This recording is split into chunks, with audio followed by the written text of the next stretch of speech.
Hello, in this video, we will be comparing Akiflow with Motion to see which scheduling system suits you best in 2025. So first, Motion, it uses AI to auto-schedule your task based on your deadlines and availability. Just input your to-dos, deadlines, and priorities and Motion will find the optimal time slots for everything. It's a hands-off, intelligent approach suited for people with busy and unpredictable schedules. On the other hand, Akiflow, it gives you full manual control. You decide where each task goes, how long it lasts, and when to move things around. It's fast, responsive, and built for users who want a keyboard-driven interface and full control over their time. Pick Motion if you would want an automated smart scheduler that takes planning off your plate.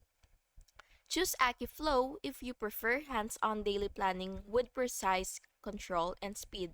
And that's basically it. If you found this video helpful, please make sure to like and subscribe for more videos like this. Thank you so much for watching. Have a good day.